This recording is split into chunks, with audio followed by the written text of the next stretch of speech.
un resumen de lo que vimos. Vamos a hacer un resumen de lo que vimos antes de pasar al nuevo texto. Del testimonio.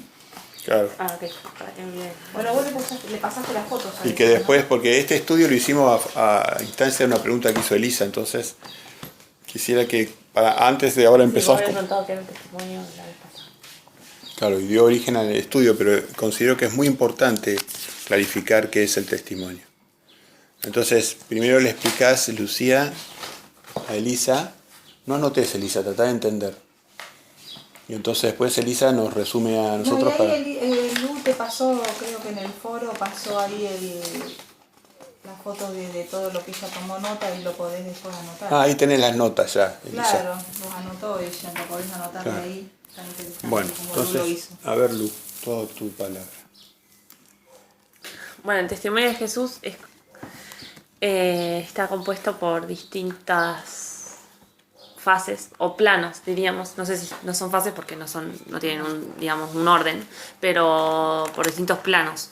Uno es los frutos del Espíritu, que es una manera de mostrar que uno tiene el testimonio de Jesús, que es los frutos del Espíritu son el amor, la bondad, la paciencia, o sea, son, digamos, características que nosotros llevamos que muestran cómo es el Espíritu de Jesús.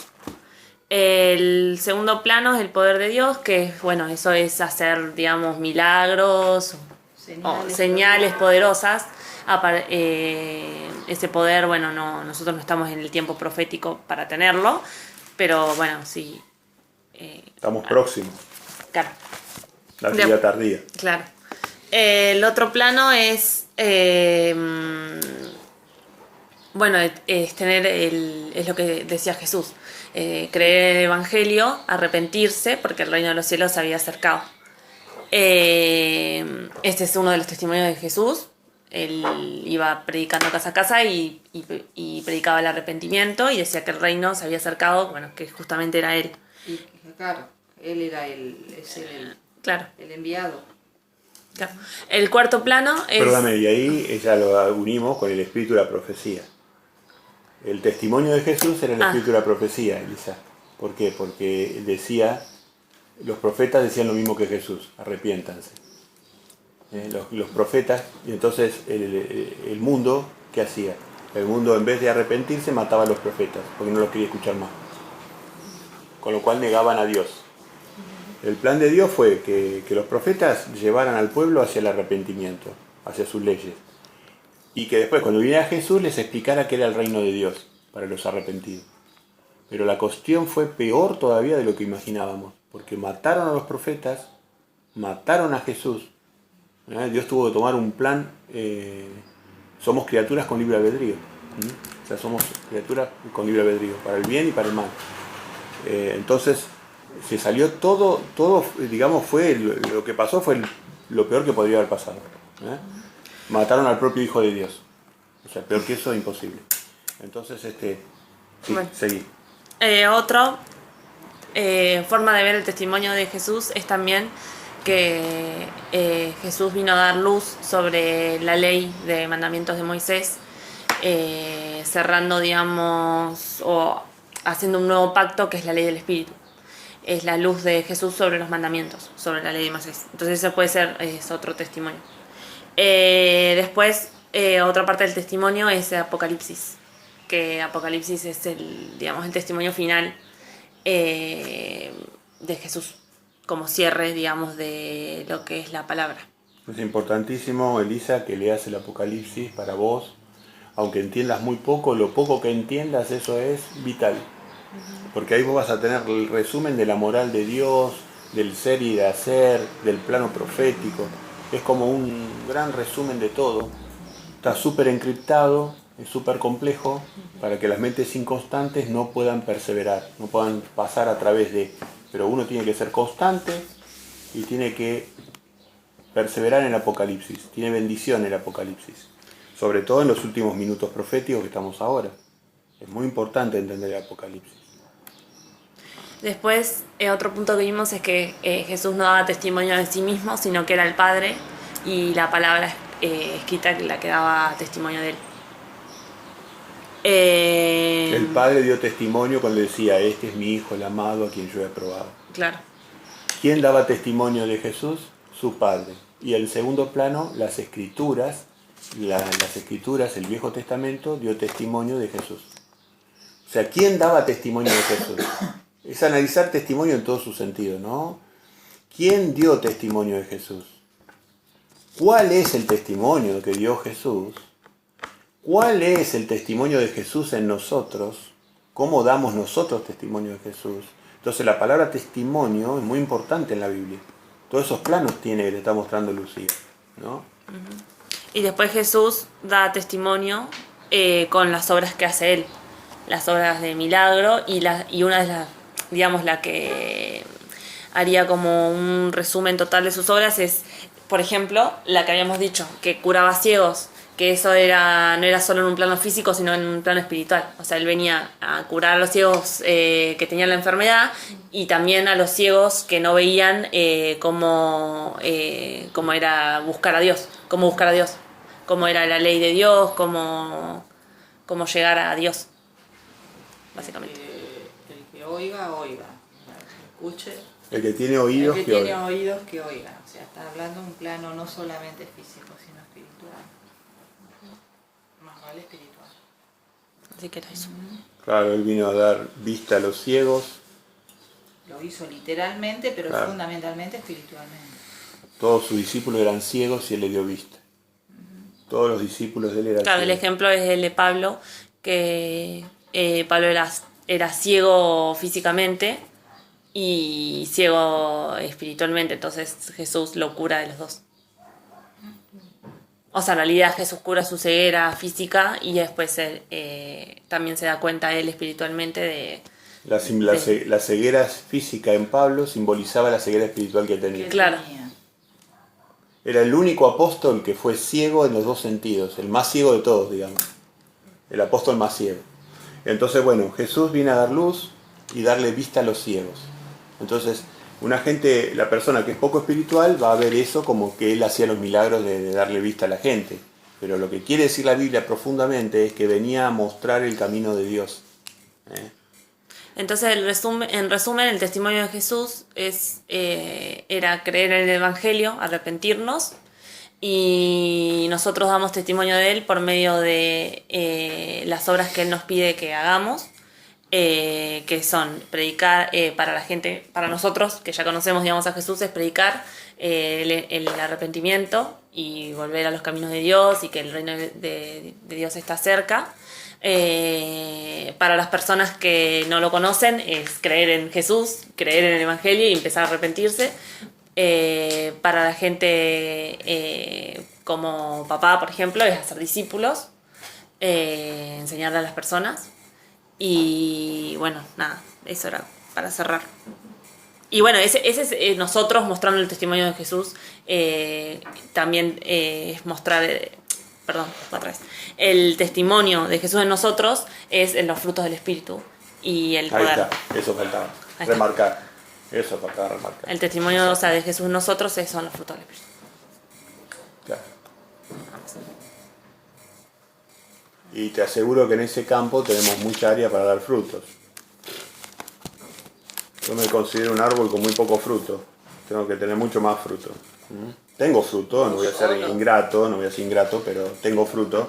Pero me gustaría tener mucho Yo fruto. siempre hago la comparación con la lucha de Jacob, ¿no? Que Jacob peleó toda la noche para que Dios lo bendijera. Y esa lucha es la que nosotros tenemos en las tinieblas de este mundo.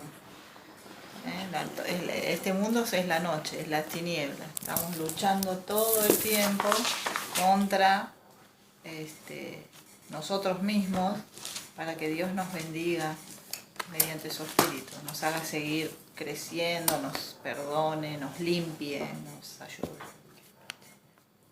Muy bien.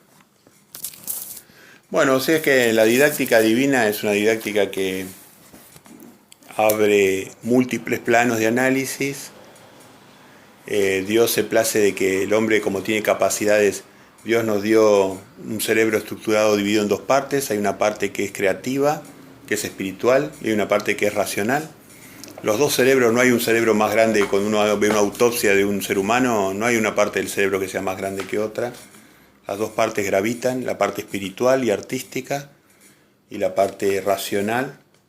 Y Dios compone esas ambas cosas, y en la Biblia es justamente eso. Tiene una pata racional y una pata espiritual. Está todo mezclado, divinamente, y nuestro cerebro está hecho para eso. Tenemos que tener una perspectiva racional, el culto racional de Romanos 12, Romanos capítulo 12, el culto racional y después el culto espiritual. Exacto. La ley del espíritu. La ley del espíritu, eso que te da ganas de vivir, de descubrir, de entender la parte espiritual, ¿no? No, y que te hace hacer el bien.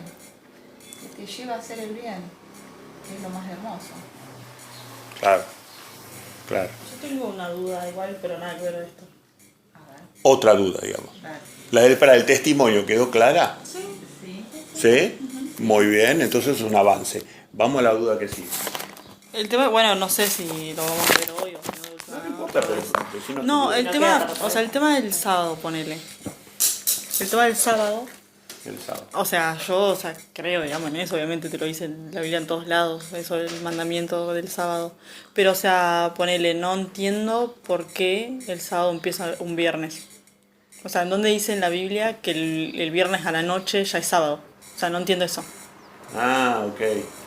O sea, me gustaría que me expliquen eso, porque yo veo que ustedes empiezan a celebrar el sábado, el viernes a la noche, y nosotros acá en Argentina el viernes, y ayer fue viernes y ayer fue jueves, y no entiendo eso. O sea, ¿por qué a las 6, 7 de la tarde ya es sábado?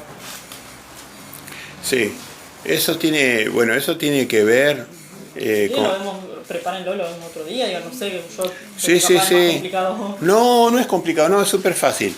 No, eso, Elisa, es fácil, no es una pregunta difícil esa, por suerte. Por suerte. Es fácil, lo vamos a explicar en otra oportunidad para no irnos tanto de tema, pero te voy adelantando que eso es fácil de explicar. Tanto en la historia de los judíos, la historia seglar, los judíos tienen su historia, ¿no? Hay varios libros de historia judíos que son interesantes, no tienen el poder de la Biblia, pero tienen el poder de la historia. Sabemos que la Biblia es infalible, no comete errores, pero la historia del hombre puede cometer errores. Pero igual es interesante, la historia es necesaria. Todos los patriarcas, todos los hombres de Dios, Dios les enseñó que el día comenzaba con la puesta del sol. Les enseñó eso, simple. Los patriarcas.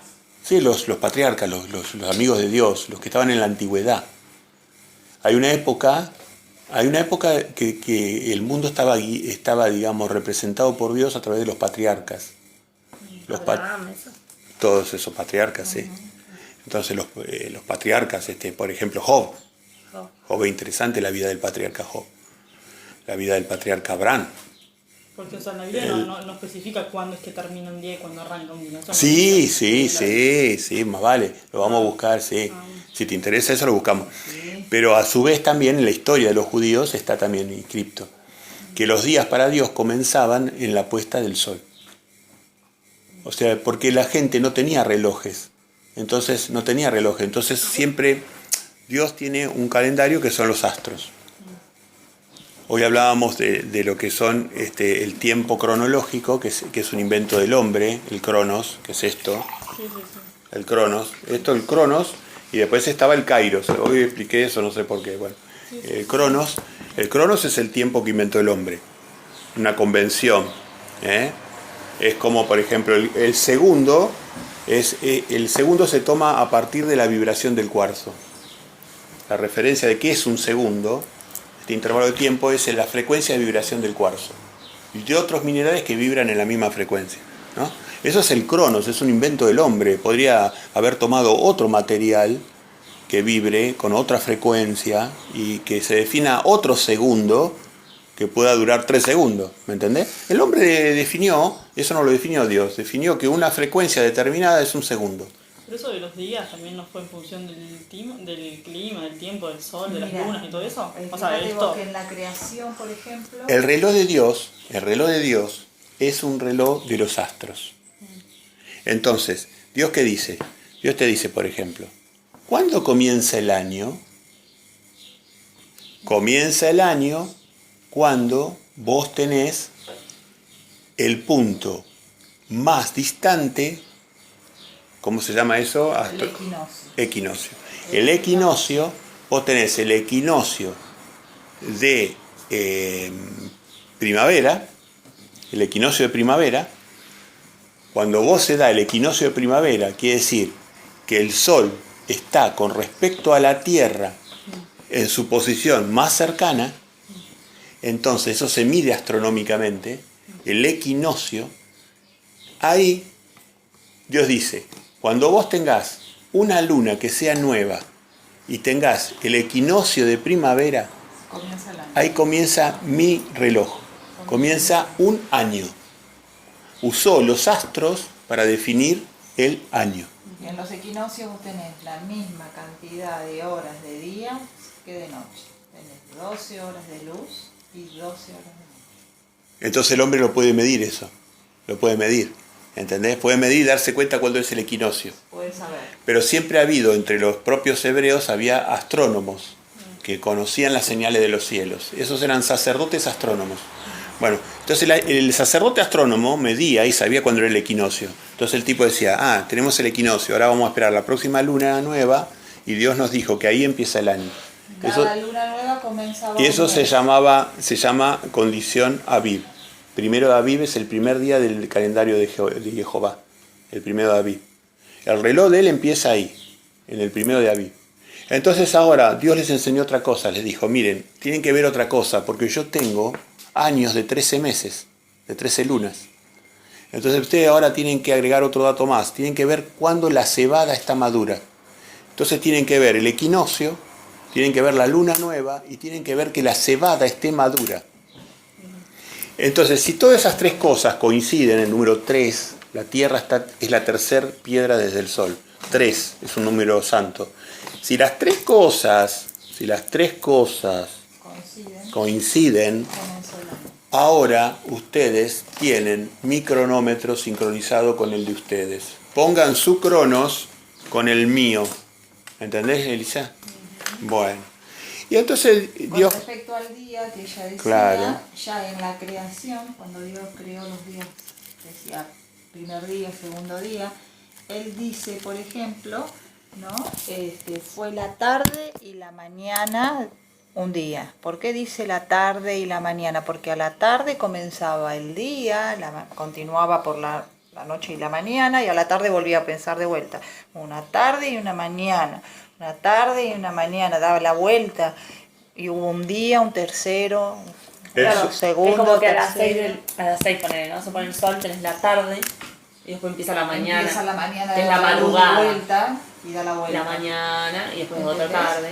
Entonces, Claro, cuando ellos decían, por ejemplo, ellos no decían... dijo, empezaba a las 12 de la noche o a la medianoche. Eso es cronos. Entonces, eso es el horario del hombre. Entonces, O sea, como que no existe la noche, sería tarde y mañana.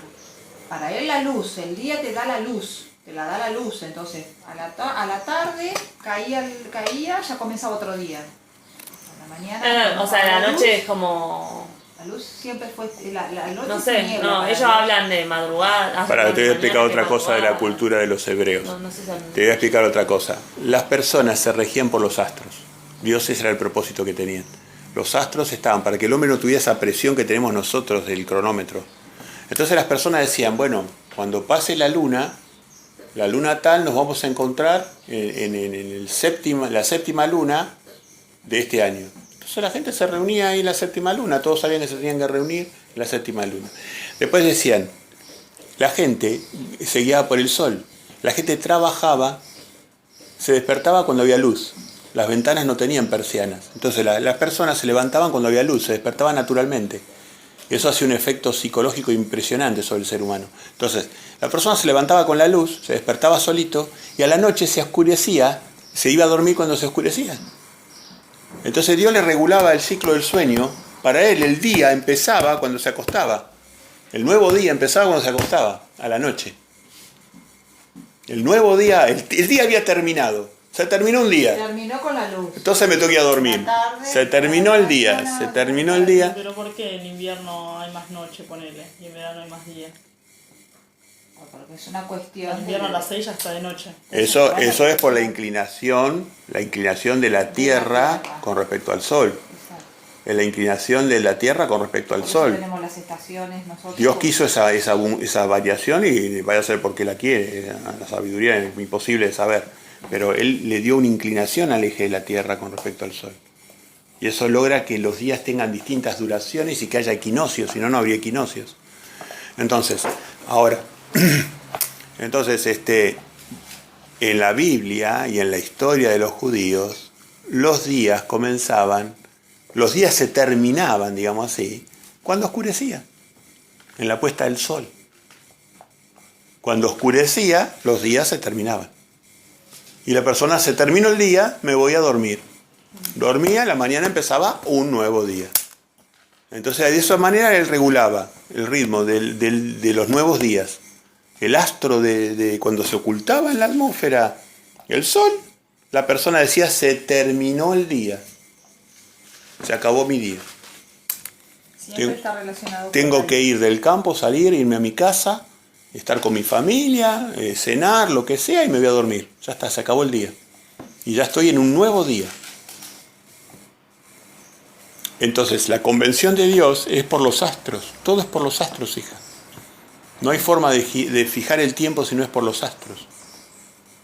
Y después, bueno, están las lunas de sangre. Hay un montón de condimentos en el reloj, en el reloj de Dios. Está los cometas, el rol de los cometas, está el rol de los planetas, la alineación de los planetas. El reloj de Dios es complicadísimo de entender. ¿Entendés más o menos lo que te digo? Entonces, a nosotros, ¿cuándo se termina el viernes? El viernes se nos termina cuando oscurece y comienza el sábado. Comienza el sábado. Entonces, por ejemplo, si nosotros queremos recibir el sábado con una cena, ya estamos cenando, el viernes a la noche estamos en el sábado. Estamos recibiendo el sábado con una cena. Porque se acabó el viernes. Son convenciones. El sábado termina ahora, cuando se ponga el sol. Ahora cuando se pone el sol termina. Son convenciones del reloj de Dios. Entonces, como nosotros no nos guiamos en el punto de vista de la adoración, no nos guiamos por el reloj cronológico del hombre, bueno, pero el hombre tiene libertad, es decir, la frecuencia de un segundo se estableció a través de la vibración de un material. Es un invento genial, hay que ocurrirse eso, se te tiene que ocurrir eso también, ¿no? Es una inteligencia del hombre, un don de Dios que le dio el hombre. Ahora, el problema del hombre es cuando el hombre contradice a Dios. Ahí viene el tema. Ahí se arma el lío, Elisa. El hombre tiene libertad para crear y usar su energía creativa que Dios le dio, su inteligencia, su capacidad, pero no desafiarlo a él. Sobre todo en aspectos de adoración. Cuando les dio las celebraciones, también les hizo ver que ellos tenían que comenzar a caer el sol, siempre porque empezaba el nuevo día. Por ejemplo, en la fiesta de la Pascua, él dice, en el mes primero comeréis los panes sin levadura, desde el día 14 del mes por la tarde hasta el 21 del mes por la tarde, porque eran 7 días de celebración. Siempre comenzaba cuando caía comenzaba el próximo día cuando caía el sol. Bueno, eso lo vamos a seguir charlando. Está interesante el planteo de Elisa. Bueno, ¿dónde habíamos dejado? Habíamos leído todas las bienaventuranzas. Está interesante porque nunca me habían preguntado una cosa así. O sea, Está bien, ¿cómo le justificás con la Biblia que seguro, comienza? Está bueno, seguro. está buena la pregunta. Bueno, ¿dónde hemos dejado? Las bienaventuranzas, habíamos visto. Ah, Mateo 5. Sí. Tendríamos que empezar con lo que sigue. Muy bien. Muy bien. Vamos a ver qué otra enseñanza tomamos.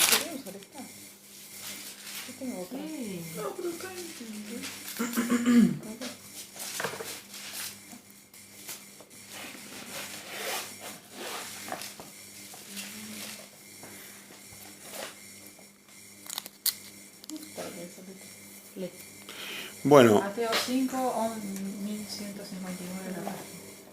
vamos a analizar ahora el capítulo 5, seguimos en el capítulo Felices, en el capítulo 5.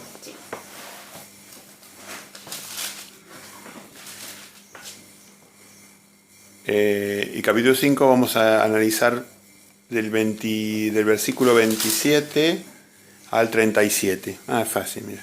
27 a 37.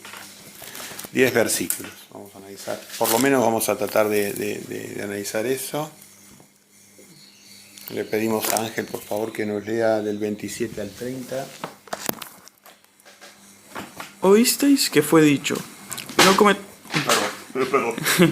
oísteis que fue dicho, no cometeráis adulterio.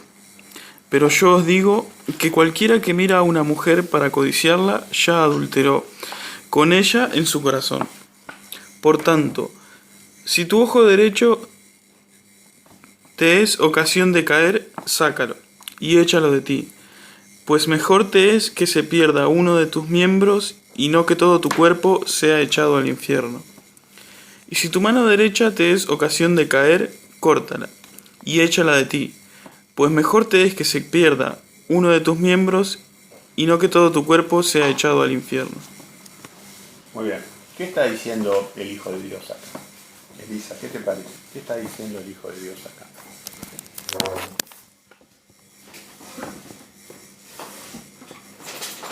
Bueno, acá justamente está hablando del adulterio, pero es como que si vos tenés tendencia a pecar, con en este caso en el adulterio. O sea, no entiendo, porque obviamente es una metáfora, bueno, te vas a arrancar el ojo.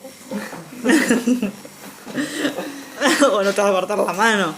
Pero si, no sé, ponele, en el caso del adulterio, si vos frecuentás lugares donde vos tenés una tendencia a pecar, ponele, dejar de hacerlo, ponele.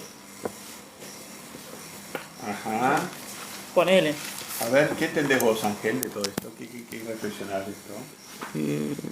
Sí, yo también lo entiendo, medio metafórico, como que tenés que hacer el esfuerzo necesario Para no pecar en un plano espiritual, para no pecar, sí. En un plano espiritual, no solamente físico. Claro, es como un sacrificio que tenés que hacer. Claro. Entonces, oíste que fue dicho, no cometerás adulterio, pero yo os digo, o sea, porque ellos ¿qué hacían? Ellos, eso en otra parte de la Biblia lo dice claro, ellos, había algunos que cometían adulterio directamente, engañaban a sus mujeres, o las mujeres engañaban a sus hombres. Siempre me olvido de la segunda parte, pero existía en Israel también. Y las mujeres engañando a los hombres también. Entonces, pero lo más común era los hombres engañando a las mujeres. Y para ellos era duro este punto. Y entonces porque habitualmente lo que sucedía era que había consecuencias contra la mujer y no contra el hombre. Bueno, entonces Jesús les estaba diciendo, no muchachos, esto va para ustedes también. El punto es que había gente que engañaba, adulteraba a su pareja en el plano físico. Había gente que no hacía eso, que era justa a los ojos de Dios, que era gente justa. Muchos ejemplos de personas justas que vivieron y que vivieron en santidad con sus mujeres, con sus hombres. Y después había una clase intermedia, que a esa le está hablando Jesús, que eran los tipos que no cometían adulterio, pero adulteraban en su corazón. Y eso Moisés en la Torá lo dejó claro. Les decía a la gente que ellos, si bien no adulteraban, deseaban a la mujer de su vecino, de su prójimo. Dice, ustedes no adulteran, pero ustedes adulteran en el corazón. Entonces Jesús vino a aclarar a esa gente que estaba en ese rango medio, a la gente que en el plano físico no adulteraba y se creía que con eso era justo. Y no se daba cuenta que lo que pide Dios era que uno lo hiciera en el plano espiritual. Esa es el espíritu de la ley. Esa es, claro, la ley del espíritu. La ley del espíritu. Entonces, esta es la enseñanza que en todos los mandamientos tenemos que espiritualizarlo al mandamiento. Esa es la enseñanza. Todos los mandamientos tienen que ser espiritualizados. El Sabbat, por ejemplo, que pidió Elisa. Como los dos planos, Elisa. ¿Cuáles serían los dos planos del Shabbat? El plano, no, eso por ahí, prestale atención a lo que va a decir Lucía, a ver. ¿Cuáles son los dos planos? ¿Cuáles son los dos planos? ¿Cuáles son los dos planos el plano de, digamos, pecar contra la letra de la ley y pecar contra el espíritu de la ley en el Shabbat. ¿Qué explicó Jesús? Sintético. ¿Cómo se peca en la letra de la ley contra el Shabbat y cómo se peca contra el espíritu de la ley en el Shabbat? Ok, la de pecar contra la letra de la ley sería en el Shabbat trabajar, por ejemplo. Trabajar es claramente pecar contra la letra de la ley. Trabajar. O sea, esto ya es lo más Comprar, burdo. vender. Claro, comprar o vender. Claro. Eso sería tu pecar contra lo que sería la letra, o sea, lo que dice la ley de Moisés. Y pecar contra el espíritu de la ley sería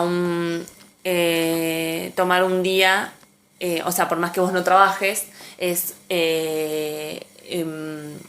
ese día no hacer un acto de misericordia, por ejemplo. O, por ejemplo, no sé, estar sentado en el sillón sin hacer nada todo el día, no trabajo y no hago nada. Bien, como es tan importante, lo voy a remarcar. Muy bien, Lucía, excelente. Entonces, dos aspectos. Tener presente esto, Elisa. Pecar contra la letra de la ley en el Shabbat, el maestro nos enseñó que es trabajar, hacer cosas egoístas, por dinero. Entonces, trabajar es pecar directamente con la letra, eso ya no tiene discusión. Ahora, pecar contra el espíritu, vos podés no estar pecando como hacían los fariseos. Ellos cumplían el Shabbat. Llegaba el viernes a la noche y no dejaban de trabajar. Pero ellos pecaban contra el espíritu de la ley. ¿Por qué? Porque ese tiempo que se hacían, que Dios les decía, este tiempo, no lo aplicaban para lo que Dios quería. Ellos lo aplicaban para lo que ellos querían. Dejaban de trabajar, pero seguían sin hacer lo que Dios quería. ¿Y qué era lo que Dios quería? Dios quería adoración, hacer discípulos, hacer misericordia, ayudar a las personas, ayudar a los enfermos. Ese era el trabajo que era santo en sábado. Entonces, Jesús vino a explicar eso, les hizo extender a estos cabeza dura, por decirle de buena manera, que era la letra de la ley y el espíritu de la ley. Para cada mandamiento Él enseñó. Bueno, entonces el adulterio, que es un pecado capital que genera muerte, entonces Jesús lo explicó muy bien. Y lo que está diciendo Jesús es, mire muchachos, lo que le estoy diciendo va en serio. Arránquense un ojo, arránquense la mano. Cualquier cosa va a ser menos que yo los tenga que matar eternamente, que tenga que destruir el alma de ustedes. Arránquense un ojo, va a ser menos, arránquense una mano. Cumplan, escuchen lo que les estoy diciendo. Déjense de adulterar. Y la fornicación está ligada con el adulterio.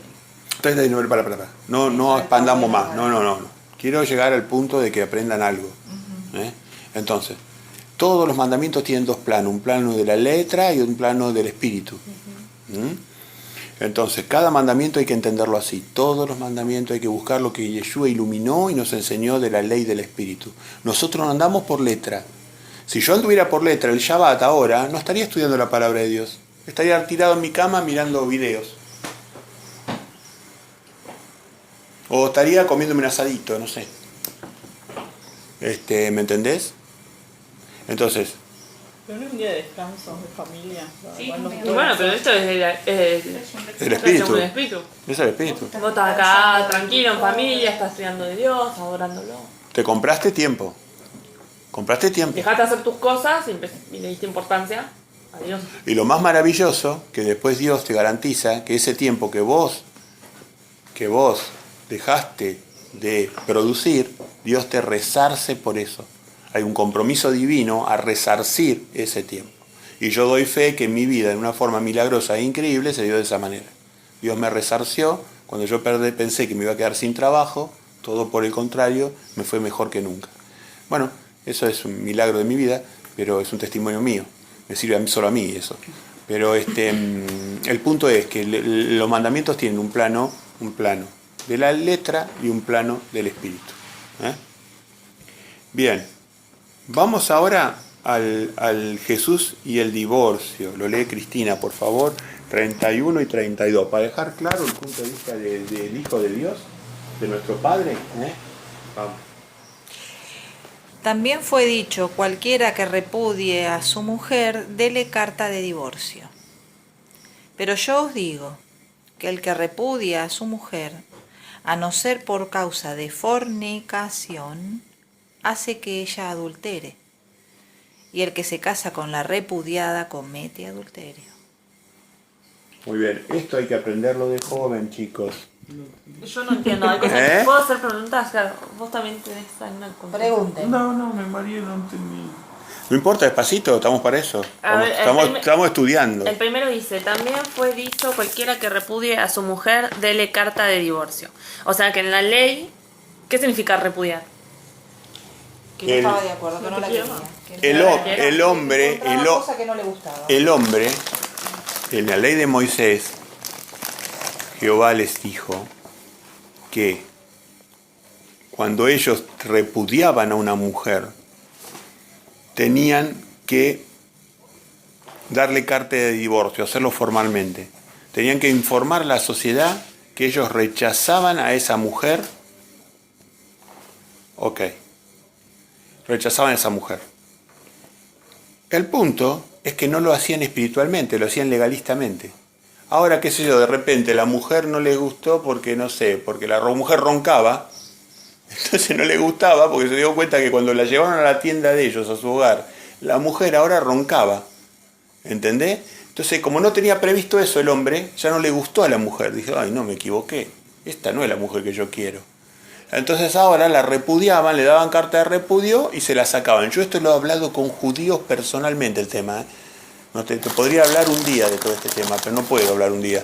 Pero yo he hablado con los judíos de este tema, con judíos, practicantes, ¿eh? Tienen una confusión terrible. Al no tener la luz de Yeshua tienen una confusión terrible sobre el punto. Dios dejaba establecido que había causas espirituales por las cuales el matrimonio se podía divorciar. Y ahí es lo que dice Jesús después. Yo os digo, el Espíritu les dice, el que repudia a su mujer, a no ser por causa de fornicación, hace que ella adultere. Y el que se casa con la repudiada comete adulterio. Entonces ahora decís, por ejemplo, yo vamos a poner lo siguiente, Dios nunca lo quiera, yo me separo de mamá, ¿no? Entonces yo me voy a vivir solo. ¿Puedo hacerlo por la ley? Sí. En la letra de la ley puedo hacerlo yo. Yo lo puedo hacer. Yo puedo separarme de ella. Presten atención, yo puedo separarme de ella. Pero, si yo me separo por una causa que no sea fornicación, y ella se vuelve a casar con otro hombre, ella comete adulterio. Automáticamente comete adulterio. Y si yo me vuelvo a casar con otra mujer, yo cometo adulterio. Si yo me separo de ella, estoy obligado a vivir solo toda la vida. Esa es la ley de Dios. Por la ley del espíritu. No, No, por la ley de la por ley. la ley de la ley. Por la ley. Por la ley. Entonces, yo si me separo de mi mujer porque ronca, y yo digo, no me la banco más, o porque es charlatana, porque no sé, porque le gusta levantarse tarde a la mañana, en vez de a mí me gusta levantarme a la madrugada, y ella no me la banco, porque no es hacendosa en el hogar, qué sé yo, mil cosas, ¿viste? Entonces ahora Dios me dice, lo lamento, vos ya estás casado. Transformala a tu mujer, cambiale los hábitos. ¿Y casarse qué es? ¿Eh? ¿Qué sería casarse? Casarse es tener coito. Coito es casarse. O sea, cuando un hombre y una mujer deciden tener intimidad. Entonces, Para Dios estás casado en ese momento. Por Claro. eso es tan importante eso. el coito es lo que pasa que es el coito con conciencia, con la conciencia del casamiento. Es el coito con conciencia, o sea, es la ceremonia interna, íntima, entre un hombre y una mujer, que le da participación a Dios en esa ceremonia, de que empieza una nueva familia. De vuelta como los astros. El coito en sí mismo es el que da el testimonio de la unión de un hombre y una mujer. Lo que habilita a una persona que están separadas a volver a casarse es que alguno de los dos haya cometido fornicación o adulterio. No hay otra causa, no hay otra causa. bíblica. Entonces de repente, si por ejemplo Las desavenencias vos las tenés que arreglar. vos ahora por ejemplo te diste cuenta que tu mujer ronca, o vos te diste cuenta que es poco hacendosa, o que tu mujer es violenta y te habla mal y te menosprecia, o te trata mal. Perdón, esto también es al revés, ¿no? Claro, Que bueno, la mujer también... De los dos lados. Bueno. La mujer también le puede dar carta de divorcio al tipo, al hombre. claro, entonces ¿qué pasa? Si por ejemplo ahora la vamos al revés, si ahora por ejemplo la mujer se da cuenta, le gustó en el noviazgo, todo muy piripipí, muy bonito, los judíos tenían un noviazgo muy sabio, después podemos hablar cómo es el noviazgo con los judíos, ¿no? Como con Israel, como Dios les enseñaba que debía ser el noviazgo, porque eso generaba mucho menos problemas, ¿no? Pero bueno, hoy como estamos nosotros en el mundo de Satanás, el noviazgo de Satanás, ¿eh? ¿Cómo es? Entonces, si el hombre ahora, si la mujer se da cuenta que el hombre es violento, por ahí estuvo de novia 2 años, nunca le había pegado, y un día cuando ya convivía, cuando ya eran matrimonio, el hombre le pegó. Un día estaba nervioso con presiones económicas. ¿Eh? Retrucho, dice. Claro, y entonces le pegó, le dio un bofetazo. En realidad sí te puedes separar. Sí, ahí está el punto. Está bien. ¿Me No podés? puedo rehacer mi vida y conocer a otra persona por eso. Exactamente. Retrucho. Y pero bueno, fue la No. consecuencia de tu error, de haber elegido mal. Porque no es solo, o sea, sí, es culpa, el tipo es un violento, un No, enfermo, no. tiene más problema que vos, pero tu problema es que vos no lo supiste ver. Claro. Se supone Claro. que vos tenés que tener El tipo tiene que haber mostrado la hilacha ahí. Se supone que vos le Y tenés también que... vos lo que hiciste mal es haberte comprometido sin haberlo conocido más. Claro. Claro. Para eso tenés a Dios. Te Porque Dios te ayuda. Te vuelvo a repetir. O sea, en realidad está todo mal. Entonces, ¿qué sucede en este caso? Hay que dejarlo bien claro en la ley de Dios, y la ley de Dios no tiene variación, y es la mejor ley que existe en el universo.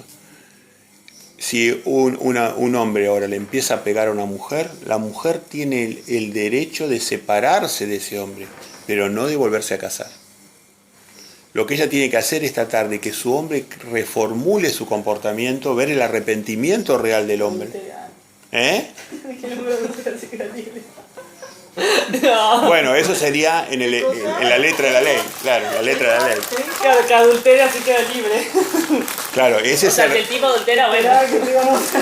Claro, ahí Jesús te diría, ustedes escucharon que se dijo, mas yo os digo, ahí te reprendería automáticamente, te diría, ustedes escucharon que se dijo. Claro, sí, aprovechate de la ley nomás. Aprovechate de la ley nomás, dice, te diría Jesús. Claro, Jesús te diría, sí. No puedo estar con nadie porque un ladrón o me pega. Claro, entonces vos, la comisión divina de Dios es una ley sagrada, santa y sabia, y yo con los años de experiencia que tengo y la cantidad de gente y casos que he visto, la reafirmo, es que si hay una desaveniencia en el matrimonio, puede haber una separación temporal hasta que las partes se reconvengan a cumplir sus respectivas compromisos, que era de amor y no de odio, que era de amor, de ternura y no de violencia. Entonces, las partes se tienen que reconvenir, puede haber separación, pero no puede haber adulterio. No puede haber que esa sea la excusa para que una persona busque una nueva pareja. Siempre en la antigüedad, cosa que hoy no sucede, la misma sociedad daba testimonio de quién era quién. Esa es la gran diferencia que hay con hoy. La misma sociedad, las mismas familias daban testimonio de quién era quién. ¿Entendés? Las mismas familias decían, no, sí, porque, no sé, suponete, Ángel es un chico hacendoso, es un chico trabajador, es de su casa, respeta a sus padres, y todo el mundo da el mismo testimonio. Entonces vos paras la oreja. Okay. No, y además dan testimonio de quién es quién. No, y además... Ahora, vos ves, uno dice, no, mirá, es re violento. ¿Sabes qué? Como maltrata a los animales en el laburo. Estamos trabajando con los animales en el campo y es un tipo violento. Matadas a los animales.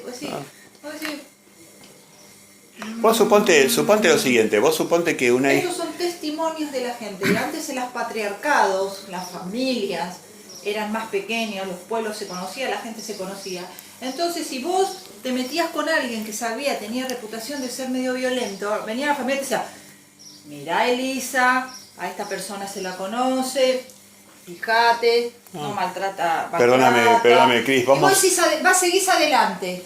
Y vos te casaste con esa persona y después te encontrás con la misma situación. No, pero no pasaba así. No pasaba, te voy a decir cómo pasaba así. Sí, que no, pasaba No, pero pará, vamos concreto, ya que... Bueno, igual vos, son muy importantes. vos también podés casarte y después que la persona resulte ser de No, otra manera. Siempre va a dar indicios, Elisa. No, pará, Dios hizo la cosa de una manera que no es así.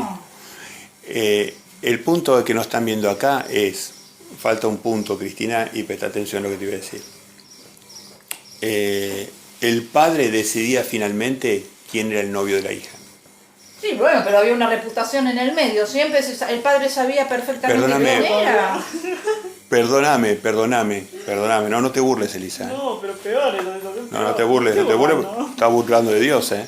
Pero Te estás peor burlando la de Dios. situación. ¿Y acá dice que el padre tiene que elegir el esposo a la hija? No, en otra parte de la Torá. No, el padre no es que elegía, el padre no elegía, yo no dije eso lo dijiste vos. El padre daba autorización final sobre el noviazgo.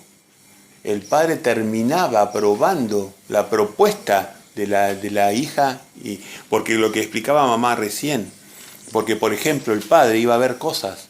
Yo por ejemplo, para una hija mía, no hubiera querido a mí nunca me dio importancia en la elección de las parejas, a mí nunca me dio participación, porque ese es el espíritu de este mundo. Pero a mí, por ejemplo, si un novio de una hija mía fuera un cazador, un hombre cazador, un violento, yo ni loco le recomiendo a una hija mía, que por más que a ella le parezca la octava maravilla del mundo y que sea el chico más churro que existe y el mejor partido con la mejor carrera, yo le diría, no, hija, ese señor no es para vos.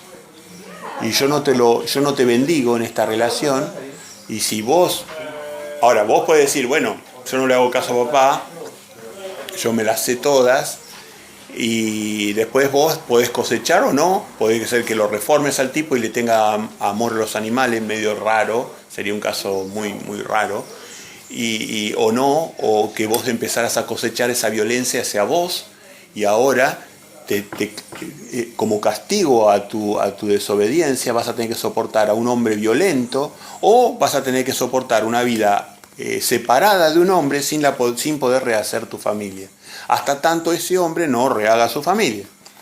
Vas a tener que tratar de recuperar a ese hombre, toda la vida estar recuperando a ese hombre para restituir tu matrimonio. Esto es palabra de Dios, de tu Padre, lo dijo Jesús. Dice acá, pero yo os digo que el que repudia a su mujer a no ser por causa de fornicación, hace que ella adultere, y el que se casa con la repudiada comete adulterio. O sea, le prohíbe a otra persona tomar esa mujer. Entonces, esto es una ley divina. Una ley divina. Somos millones las personas que respetamos esta ley divina y tenemos la suerte y la honra de tener matrimonios que son felices. ¿Cómo está el resto del mundo? Hoy las estadísticas oficiales en Europa y en Estados Unidos, ¿cuál es la probabilidad de éxito de un matrimonio en los primeros 10 años? 50%. 50%. Y yo te digo sinceramente, esa cifra a mí me parece que son... A mí me parece poco. A mí me parece poco. La mayoría. Eso es lo que dice la cifra oficial. Yo te digo la cifra oficial, pero yo no la creo.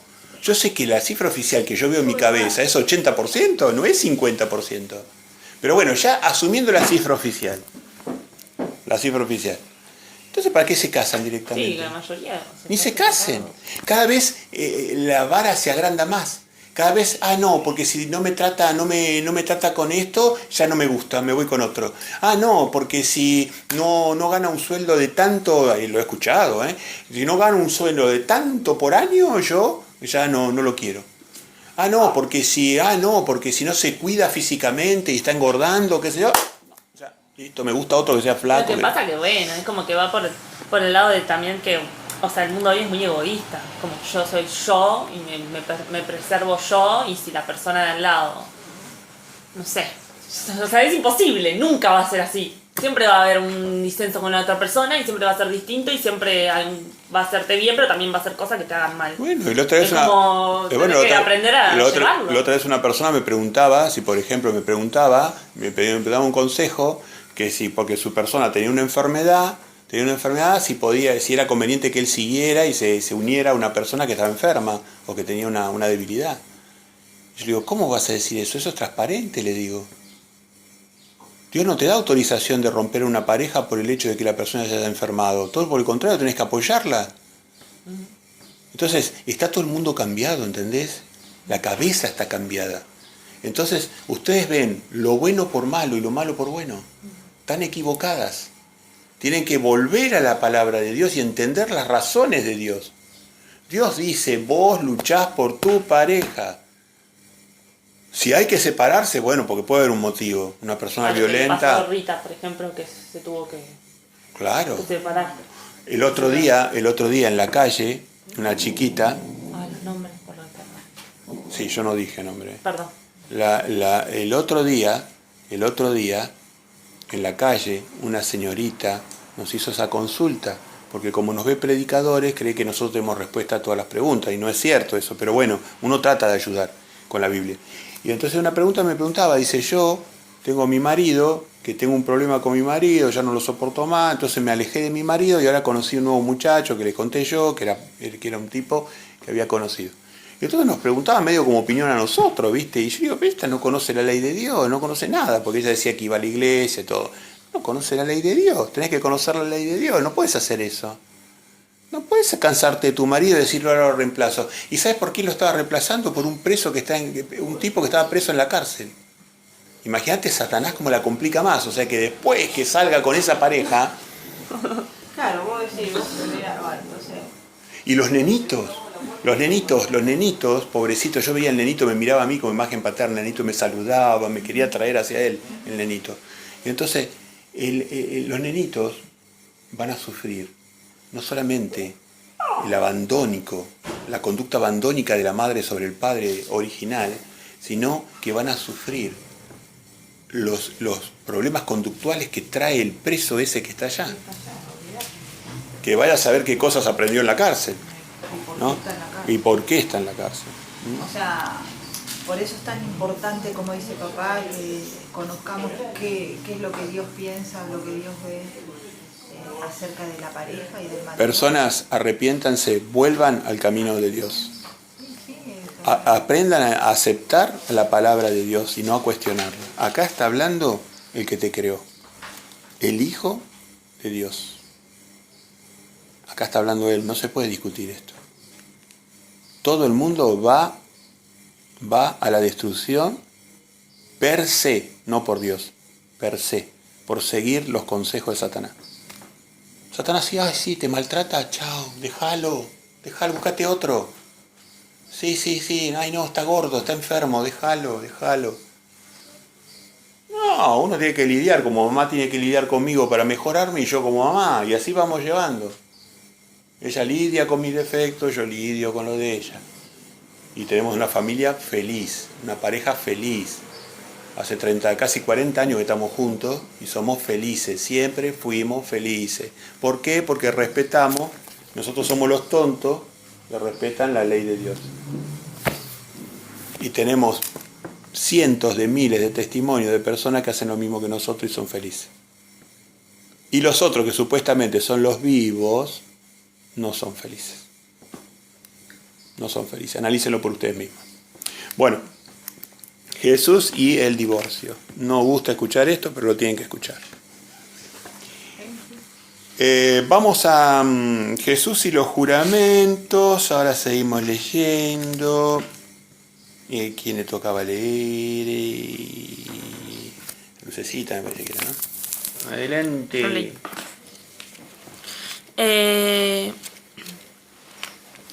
Además habéis oído que fue dicho a los antiguos, no perjurarás, sino cumplirás al Señor tus juramentos.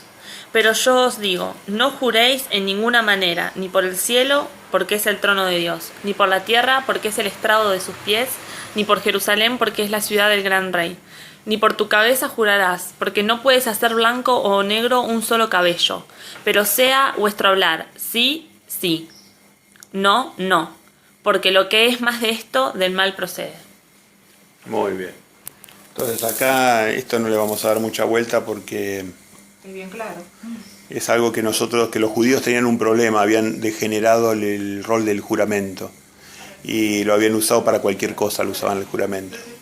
Y dice, el juramento no puede reemplazar al sí y al no, explicaba Yeshua. El juramento no puede reemplazar al sí y al no. Que el hombre de Dios tiene sí, significa sí, quiere decir Jesús, y no significa no. El juramento no está para compensar, o sea, ¿a qué había derivado los judíos, los israelitas? Se habían transformado en esto, Ángel. El sí, ellos cuando hablaban usaban el sí y el no sin significado. Y cuando querían ser formales y decir la verdad, juraban. Hacían eso. No, pará, yo lo que te dije sí o no tiene valor. Yo ahora voy a jurar por Dios y te voy a decir la verdad de lo que digo. Cuando Cristo vio eso, dijo esto. Dijo, ese no es el juramento. El juramento no es porque vos el sí tiene que ser sí y el no tiene que ser no. Cualquier cosa que exceda a eso, si el sí no es sí y el no es no, eso viene de inicuo, decía Jesús. Esa es la enseñanza, ¿entendés? No uses el juramento para ahora decir sí, ahora estoy diciendo la verdad. ¿Cómo? ¿Y antes no decías la verdad? ¿Cómo antes no decías la verdad? Ok, pero este es un punto que culturalmente nos toca también, porque la mentira, como ustedes saben, ¿qué número de mandamiento es la mentira? 6. ¿Eh? No. 8. No. 9. 9. Ah. El mandamiento número 9. El mandamiento número 9, mentir, no es un pecado. Entonces no pueden usar el juramento contra un pecado. Era una locura lo que estaban haciendo los judíos. Los israelitas, ¿no?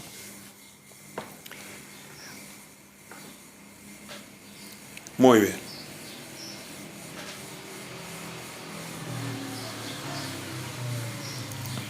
El amor hacia los enemigos. Esta es una enseñanza de Jesús también muy interesante. ¿Querés leer del 38, Ángel, al 48? Oísteis que fue dicho, ojo por ojo y diente por diente. Pero yo os digo, no recitáis al que es malo. Antes, a cualquiera que te hiera en la mejilla derecha, vuélvele también la otra. Y al que te quiera ponerte a pleito y quitarte la túnica, déjale también la capa. Y a cualquiera que te obligue a llevar carga por una milla, ve con el 2. Al que te pida, dale. Al que quiera tomar de ti prestado, no se lo rehuséis. Oísteis que fue dicho, amarás a tu prójimo y aborrecerás a tu enemigo. Pero yo os digo, amad a vuestros enemigos, bendecid a los que os maldicen, haced bien a los que os aborrecen y orad por los que os ultrajan y os persiguen, para que seáis hijos de vuestro Padre que está en los cielos, y que hace salir su sol sobre los malos y los buenos, y que hace llover sobre justos e injustos. Porque si amáis a los que os aman, ¿qué recompensa tendréis? ¿No hacen también lo mismo los publicanos? Y si saludáis a vuestros hermanos solamente, ¿qué hacéis de más? ¿No hacen también así los gentiles?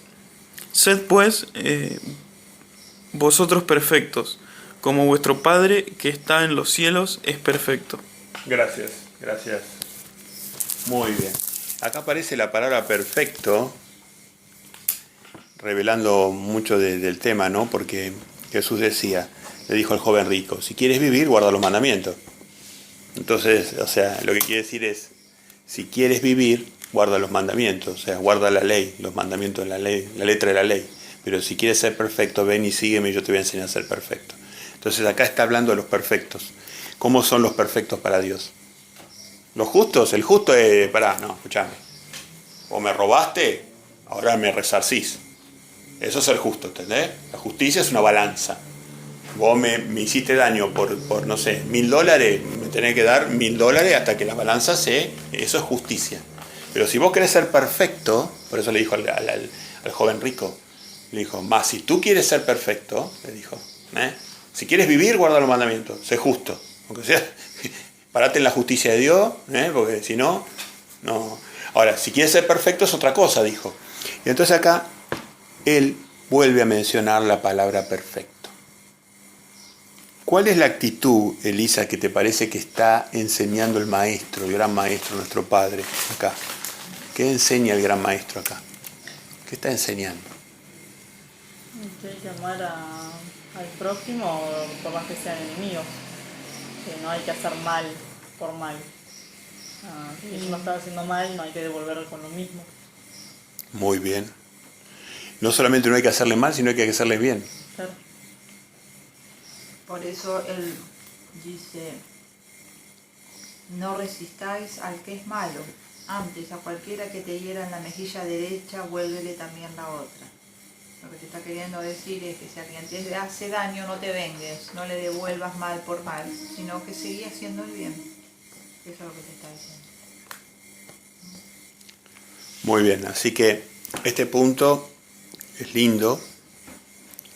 Fíjense que todos los apóstoles bendecían de corazón a los que le hacían daño.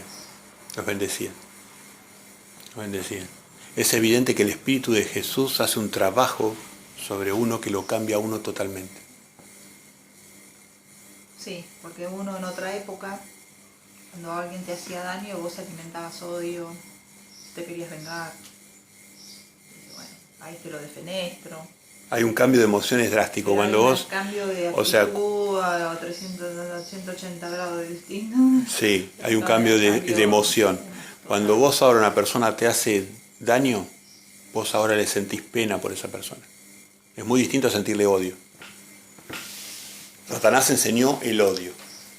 Satanás enseñó a odiar al que te hace daño. A vengar. A vengar al odio, a odiar. Y Dios te enseña a tenerle pena, a tratar de recuperarlo, a tratar de que se arrepienta, a llevarlo al camino de Dios. ¿Y ellos cómo habían legalizado la ley en este aspecto? Porque ellos dicen acá, oíste que se ha dicho, amarás a tu prójimo y aborrecerás a tu enemigo. ¿Cuál era el problema? El tema era el siguiente, que Dios les había dicho a ellos, en la antigüedad, que no se mezclaran con otras naciones para no adquirir las prácticas que eran en contra de la ley de Dios. Entonces, ¿ellos qué hacían? A los de las otras naciones los aborrecían. No los querían, eran sus enemigos. O sea, lo habían llevado al extremo.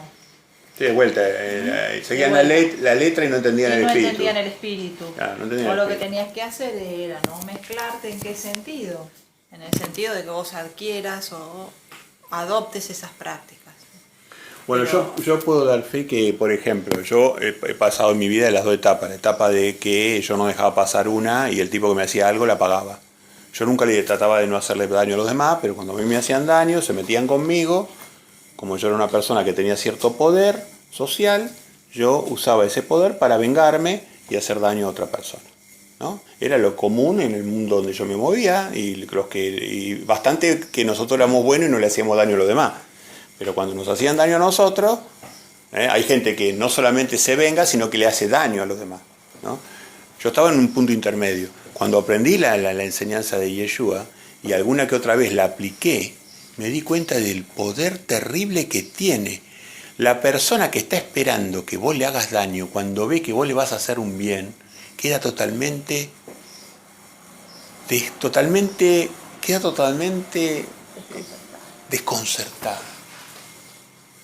desconcertada y queda admirada de vos en un plano profundísimo, que es el plano adecuado para predicarle. Es el plano adecuado para llegarle al corazón de esa persona. Es el plano adecuado para llegarle al corazón de la persona. O sea, hay una sabiduría acá para el que quiera seguir la perfección de Dios. El que quiera seguir la perfección de Dios, siga este camino, trate de entender, no es fácil, póngalo en práctica, verifique qué sucede cuando sucede eso, desarrolle más vale la lástima de saber que esa persona se está haciendo daño a sí mismo al haberte hecho daño a vos. Desarrolle lástima, tenga el deseo de recuperar a esa persona, no de destruirla o hacerle daño. Ese es el camino de Jesús. ¿Algún comentario, Lucía? ¿Algo? ¿No? ¿Ustedes? ¿Algo? ¿No? O sea, es un tema difícil, pero nuestro Padre, hermoso. Nuestro Padre es... bueno, vamos a terminar ahora el estudio con... vamos a leer del 6.1 al 6.4. Le pedimos a Lisita, por favor. Bueno, Jesús y la limosna. Guardaos de hacer vuestra justicia delante de los hombres, para ser vistos de ellos. De otra manera no tendréis recompensa de vuestro Padre que está en los cielos. Cuando, pues, des limosna, no hagas tocar trompeta delante de ti, como hacen los hipócritas en las sinagogas y en las calles, para ser alabados por los hombres. De cierto os digo que ya tienen su recompensa. Mas cuando tú des limosna, no sepa a tu izquierda lo que hace tu derecha, para que sea tu limosna en secreto, y tu Padre que ve en lo secreto te recompensará en público. Wow, acá hay otra enseñanza espiritual impresionante. Impresionante. O sea, lo que está diciendo Yeshua es: ustedes hasta cuando hacen misericordia no hacen misericordia. Ustedes lo hacen para ser famosos, para ser alabados por los hombres, para que los hombres digan qué bueno que sos. O sea, ustedes son falsos, son hipócritas, dice acá. Ustedes son hipócritas. Hasta cuando hacen el bien son hipócritas. Ya tienen su propia recompensa, que es esa, Claro. la alabanza que les hacen, nada más. Claro, Esa es la no. recompensa que tienen. Ustedes hacen el bien porque ustedes se buscan un bien mayor para ustedes, que los hombres los consideren que son buenos. Esa es la filosofía profunda del Mesías, ¿no? Entonces dice: ustedes pruébenme en cuanto a esto. Hagan la limosna a escondida de los ojos de los hombres. Todo lo que puedan. Escondan la limosna. Y vas a ver cómo Dios la va a dejar en evidencia a tu limosna. Vas a lograr lo que los otros querían, pero a su vez vas a haber logrado el beneplácito de tu Padre. Haber logrado las dos cosas, el beneplácito de tu Padre y a su vez que Él, el Padre, va a dejar en evidencia tu obra. Él va a dejar en evidencia tu obra. Y eso es la pura verdad. Exactamente, totalmente. Vos haces un gran bien a otra persona y en algún momento el Padre lo va a dejar en evidencia. Si vos lo dejaste en evidencia, se acabó. Ya tuviste tu recompensa. Si vos lo dejaste en evidencia, ayer, qué sé yo, ayer se cruzó una viejita por mi camino y la viejita me pidió y yo le regalé 1.000 pesos. Yo te lo comento a vos. Ya está, yo ya tengo mi beneficio, ya tengo mi pago. Porque vos vas a pensar, mira qué generoso, le dio 1.000 pesos a esa viejita. Ya tengo mi pago. Entonces Jesús dice: vos no se lo digas a nadie, a nadie. Vos lo que hiciste, a nadie se lo decís. Tu Padre ya sabe. Eso es lo que tiene valor espiritualmente. Que vos lo hagas de corazón las cosas. Eso va llegando a que la persona Ese es el punto, que hagas de corazón las cosas. que vas haciendo de Para corazón. andar haciendo bandera de las cosas que haces. Claro, porque todo lo hacemos desde el egoísmo. Hasta cuando ayudamos a otros lo hacemos egoístamente. Decís, un tipo, no sé, se le pinchó una rueda, yo lo ayudo. ¿Pero por qué lo ayudo? Porque el otro día a mí se me puede pinchar la rueda y entonces él me puede ayudar a mí. Ya tengo un razonamiento egoísta. Yo lo ayudo aunque sea la última vez en la vida que lo vea, que el tipo es un chino que se va en el barco y no viene nunca más. Lo ayudo porque yo quiero ayudar, porque Dios quiere que yo ayude. ¿Entendés la diferencia? Pero nosotros tenemos una mente carnal que siempre estamos buscando el beneficio propio. Sí, claro, voy a ayudarlo a él porque yo sé que mañana me ayuda a mí. Ese es el razonamiento. Acá dice hipócrita, ya tenés tu galardón completo, dice. Eso no es ayuda para Dios. ¿Qué opinas, Ángel? Sí, no, por ahí me quedé pensando cuando dijeron lo del sábado, de que una cosa, no sé bien cómo fue que lo dijeron, de que estaría pecando, por ejemplo, si hiciera otra cosa, creo que dijeron en el sábado, que sería el pecado, digamos, escrito y el pecado... La ley escrita. Claro, la ley escrita. Y espiritual sería si me quedo, por ejemplo, no sé, tirado en casa. Y yo lo veo de ese lado, que serían las dos cosas como de la ley escrita, o sea, que la espiritual serían, por ejemplo, no sé, querer, digamos, el sábado, como disfrutarlo, porque yo también podría estar, que sea sábado y también estar estudiando, pero no querer de corazón estar haciéndolo, y también, eso también para mí sería un pecado. O sea, Tal cual, tal cual. Encontrar la espiritualización del sábado es una cosa que va a llevar mucho tiempo a cada uno. Yo lo estoy buscando todavía. Entender las leyes espirituales de Dios son complejas. Sí, más vale. Vos tomaste un camino, uno toma un camino espiritual. La tendencia del hombre siempre empieza por la letra. Hay que empezar por ahí. Si quieres vivir, guarda los mandamientos, decía Jesús. Vos tenés que empezar por la letra. ¿Cómo empezás por la letra? Por la letra empezás en el momento que decís, yo dejo de hacer lo malo. Claro. Dejo de hacer lo malo. Entonces, ¿qué es lo malo para Dios? Que yo, el Shabbat, que es santo, apartado quiere decir, el Shabbat, que es santo, yo me dedique a cosas egoístas como el trabajo económico. Entonces, lo primero que dice Dios, deja de hacer lo malo. Y yo te voy a enseñar ahora la segunda parte, que es hacer lo bueno. Dos partes. Dejar de hacer lo malo se le llama la letra de la ley. Hacer lo bueno se llama la ley del Espíritu. ¿Entendés la diferencia? Aprender a hacer lo bueno. Pero primero tenés que dejar de hacer lo malo. Ustedes escucharon que se dijo, no adulterarás. No hagas el mal, no adulteres. El mandamiento. Mandamiento número 7, no adulterás. Mas yo os digo, ahora te enseño a hacer el bien. Todo aquel que siga mirando a una mujer, ya ha pecado en su corazón. Entonces lo que te dice es, el bien para Dios es que vos ni siquiera desees a la mujer de tu prójimo. Ese es el bien para Dios. El mal es que obviamente no vayas a pecar físicamente. Entonces esa es la sabiduría divina. Primero te enseñan a no hacer el mal y después te enseñan a hacer el bien. Es Moisés más Yeshua. Moisés es Romanos, vamos a leer ese texto. Romanos 7:7. Digo la página. A Pablo le llevó muchos años comprender eso, a mí también, a todos nos ha llevado muchos años. Página 1379. Romanos está después de Hechos de los Apóstoles. Más para acá. Después de Juan, después de Juan, Hechos de los Apóstoles y Romanos. Juan, Hechos de Romanos 7:7. Romanos 7:7, esperamos Elisa. Dice el apóstol Pablo, ¿qué diremos pues? ¿La ley es pecado? Está hablando de la ley de mandamientos, lo van a ver más abajo. ¿Qué diremos pues? ¿La ley es pecado? En ninguna manera, punto. Pero yo no conocí el pecado si no fuera por la ley. ¿Qué relación hay entre la ley y el pecado? Que la ley de mandamientos te permite saber qué es el pecado, qué es lo que está mal para Dios. Pero el hecho de que vos no peques no quiere decir que vos hagas el bien. Simplemente vos no estás pecando. Esa es la enseñanza divina, ¿entendés, Ángel?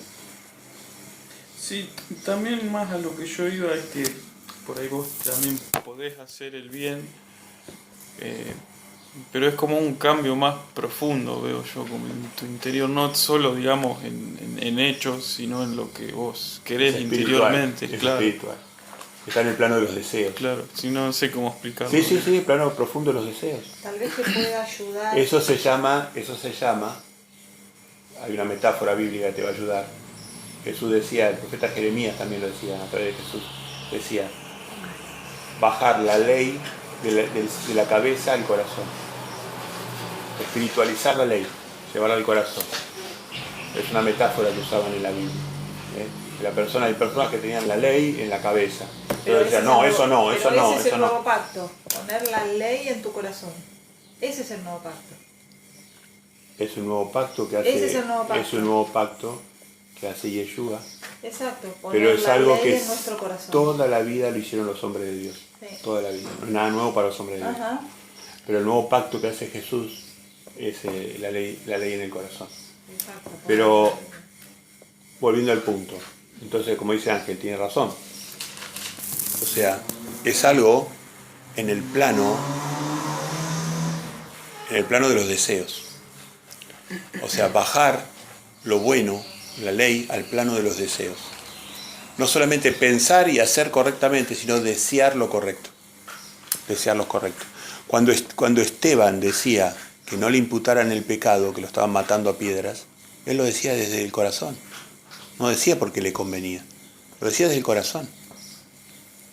Porque él sabía que lo que estaban haciendo, no sabían lo que estaban haciendo. Por eso decía. Bueno, sea por lo que sea. Claro. La cuestión es que, sea por lo que sea, el espíritu de Yeshua que moraba en él, le decía que no tenía que maldecir a lo que lo estaban matando. Y Esteban hablaba poseído por el Espíritu, porque él dice, estaba lleno de Espíritu Santo. Estaba lleno de Espíritu Santo. Y a través de ese Espíritu Santo, él no maldijo a los que le estaban injustamente matando a pedradas. Cosa más cruel que esa. Ni siquiera maldijo a los que lo estaban matando a pedradas. Ese es el Espíritu de nuestro Padre, en nosotros. Ahí nos va a llevar Dios, a ese grado de santidad, a ese grado nos lleva Dios. Y Dios quiere que vos te deleites en el sábado, eso es un proceso. En Isaías 58, eso lo podés leer. En Isaías 58:13 dice: si retrajeres del día de reposo tu pie, de hacer tu voluntad en mi día santo, Hacer tu voluntad. de hacer tu voluntad, Y hacer mi voluntad. Exacto, y lo llamares delicia, santo, glorioso de Jehová, y lo venerares, no andando en tus propios caminos, ni buscando tu voluntad, ni hablando tus propias palabras. Fíjate lo que dice, ¿no? Entonces te deleitarás en Jehová. Es un proceso de espiritualizar el día del sábado y entenderlo, mediante los ejemplos que se han dado en toda la palabra de Dios y lo que Jesús dijo que se debía hacer. Es hermoso ese texto. Bueno, vamos a dar por terminado el estudio. Muy lindo, muchas gracias. ¿Lo que vos pensaste? ¿Quisiste decir lo que querías decir? No, sí, por ahí no era tan puntualizado justo en lo del sábado, sino porque dieron ese ejemplo como que no me parecía, digamos, que sea ese el punto de estar fallando espiritualmente, sería. No es... Sí. Es que sí, está bien, vos quisiste remarcar que en realidad uno tiene que desear hacer el bien, ¿no? Claro, o sea, que por más que vos si hagas algo que estés haciendo bien, pero que no lo hagas de corazón, no. Ah, sí. Claro, bueno, sí. Sí. Pero bueno, es como... No, está bien, no, eso completa. Eso porque, está perfecto, lo no, que porque vos está decís. bien, porque yo puedo decir, bueno, yo me obligo a estudiar la palabra de Dios El sábado. porque, y bueno, pero sigo, como dice Ángel, sin entender la ley del Espíritu. Para Sí. para mí esto es un placer. Sí, claro. Para mí es un placer. Bueno, pero eso es un proceso. O sea, no es... Sí, es un proceso. Por No eso es que uno yo dice, vengo- bueno, primero empiezo con la ley. O- Como dice él, yo empiezo con la tapa. Yo digo, bueno, el sábado no trabajo, el sábado empiezo a leer. O sea, capaz No, que al principio te va a costar. La verdad que yo principio. no, pero yo doy testimonio. O sea, yo doy testimonio. A mí, ayer salí a predicar, tuvimos 2 horas predicando. Para mí es un placer salir a predicar. Para mí es un placer estar enseñando la palabra de Dios ahora. O sea, es un placer. Bueno, papi, vos tuviste tu proceso de... No, pero te de quiero hacerlo. decir de que eso es lo esperable, no que vos lo obligues a hacer. No, que sea una carga pesada. Si llega a ser una carga, entonces no lo estás viendo. Si eso No. termina siendo una carga para uno, no lo estás viendo. No estás viendo el plano espiritual. No, claro. Para mí pasa un tiempo hasta que vos te das cuenta. Ah, sí, es como... No es tan así como ustedes dicen, de un día para otro. No es de un día para otro. No, yo no digo que es un día para otro, no es pará. de un día para otro. No digo eso, Ah, bueno, yo estoy No, yo entendiendo digo- eso, yo- su planteo. Yo lo que digo es que yo estoy hoy así. Yo al principio cuando estudiaba con ustedes no tenía ganas de estudiar. Y después, ahora sí. Y Fue bueno. un tiempo. Bueno, es que Pero es no fue de eso. un día para otro. Pero ¿Y nadie quién dice de un día para Ah, otro? No, Pero entendí. dijeron. Bueno, entendí eso, que era así como que era... entendiste mal. Entendiste mal, Lu. No, entendiste mal. O sea, lleva un tiempo, por eso yo digo que es un proceso. Todo en el mundo de Dios tiene un tiempo asociado. Claro. Hay un tiempo para Toda. todo, dice la Biblia, ¿eh? Yo me corto la barba y si me vuelve a salir la barba hay un tiempo. O sea, todo tiene un tiempo. Hasta lo más simple, todo tiene un tiempo. Es lógico. Todos los procesos conductuales tienen un tiempo. Todos los procesos espirituales tienen un tiempo. Acá no estamos hablando de magia. No es magia. Vos cuando te das cuenta en la Biblia no es eso, magia, sí. Magia. Ya está, ya soy otro. No, eso no existe. Hay un proceso conductual, proceso de tiempo. Hay recidivas. Uno va creciendo así, mira, esto es así. Vos vas mejorando así y caes. Pero siempre subiste. Pero estás más arriba de donde partiste. Vos partiste acá. Cuando caes, tenés que observar este delta que tenés acá, todavía. Caes. Y de este que caíste, ahora seguís subiendo y caes de nuevo. Pero ya estás, cuando vos caes, estás acá a esta altura ya. Y seguís y caes. Pero caes acá. Estás a esta altura. Mirá dónde partiste y dónde estás ahora. Y vos mirás la caída y decís, ay, me equivoqué, todos somos iguales. Vamos a tener ese proceso conductual que es así, es como un logaritmo, pero con un serrucho, así, ¿viste? Es un logaritmo, pero medio serruchado. Bueno, cierro con una oración.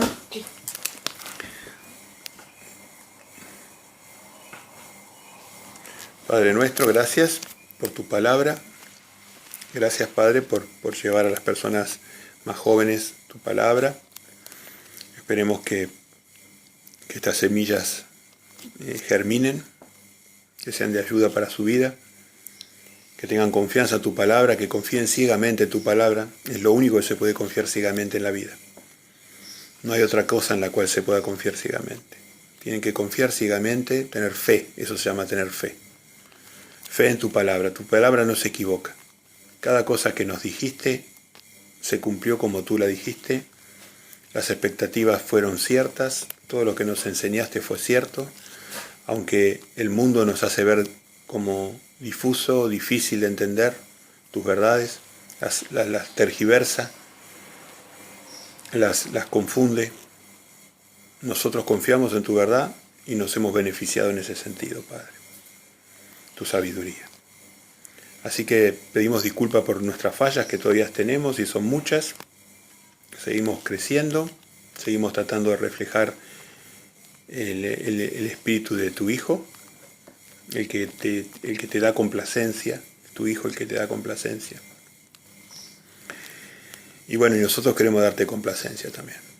Queremos llegar a ser hijos tuyos, a través de nuestro comportamiento, a través de nuestra vida, de nuestras acciones, no de nuestras palabras. Así que bueno, tenemos la referencia que es tu Hijo amado, nuestro Padre, en el nombre de ese, el sacerdote, Yeshua. Amén. Bueno.